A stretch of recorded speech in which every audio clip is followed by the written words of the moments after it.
আমার আল্লাহ রাব্বুল আলামিন বলে কুল ইয়া ইবাদিয়াল্লাযীনা আসরাফু আলা আনফুসিহিম, হে আমার বান্দারা, আদরের বান্দারা, কুল ইয়া ইবাদিয়াল্লাযীনা আসরাফু আলা আনফুসিহিম, যারা নিজেদের নফসের উপরে জুলুম করে বসে আছো, লা তাকনাতু মির রাহমাতিল্লাহ, আমি আল্লাহর দয়া থেকে, মায়া থেকে, ভালোবাসা থেকে তুমি যত বড়ই অপরাধী হও না কেন, যত বড়ই গুনাহগার হও না কেন, আমি আল্লাহর দয়া চাইতে কখনো নিরাশ হইও না। জোরে কোন সুবহানাল্লাহ।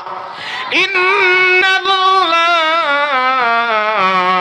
ইয়াগফিরুয যুনুবা জামিআ ইন্নাহু হুয়াল গফুরুর রহিম।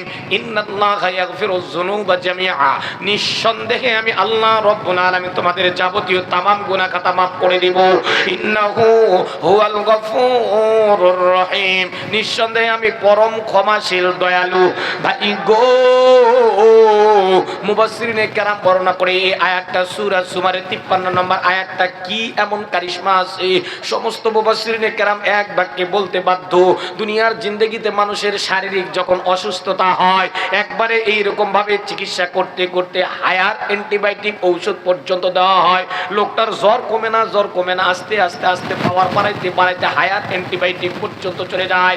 রব্বুল আলামিন কোরআনে কারিমে সূরা জুমারের 53 নম্বর আয়াত তামাম পৃথিবীর বিশেষ করে গুনাহগার বান্দা যারা আছে, গুনাহগার বান্দি যারা আছে, তাদের জন্য হায়ার অ্যান্টিবায়োটিক ঔষধ হিসাবে আল্লাহ এটা নির্ধারণ করে দিয়েছে।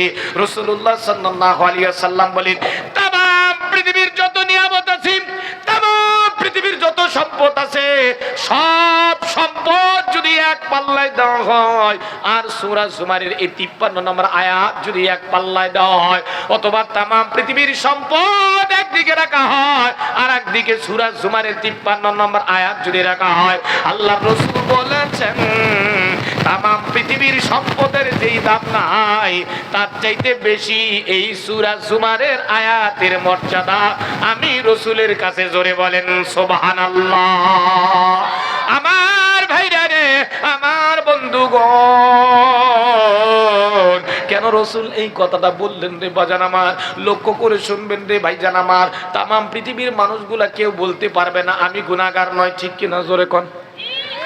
যত বড় আলেম হোক না কেন, যত বড় পীর মাশায়েখ গাউস কুতুব ওলিয়া উলিয়া হোক না কেন, কেউ জীবনে কোনোদিন বুকে হাত দিয়ে বলতে পারবে না আমি গুনাহগার নয়।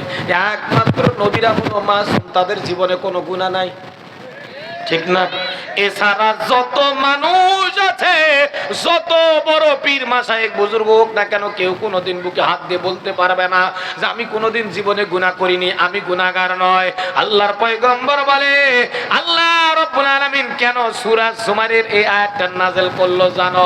বান্দারা হাজারো পাহাড় সমপরিমাণ গুনার বোঝা মাথায় নিয়ে আল্লাহ রাব্বুল আলামিনের দরবারে যখন সারেন্ডার করবে, আল্লাহ রাব্বুল আলামিন বলে, বান্দা যত বড় অপরাধ করো না কেন, গুনার বোঝা, গুনার সাগর নিয়া আমি রবের দরবারে যখন সারেন্ডার হইবা, আমি রবের দরবারে তওবা করবা, তওবা করে চোখের পানি নাকের ডগায় আসার আগে আগে আমি রব তোমার জীবনের সব গুনাহ মাফ করে দিব।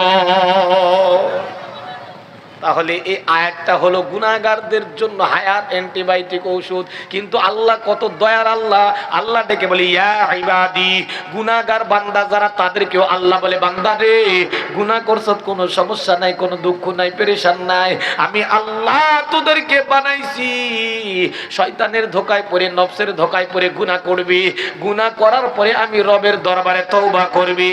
এ কারণে আমি আল্লাহ তোদেরকে সৃষ্টির শ্রেষ্ঠ মাখলুকাত বানাইছি।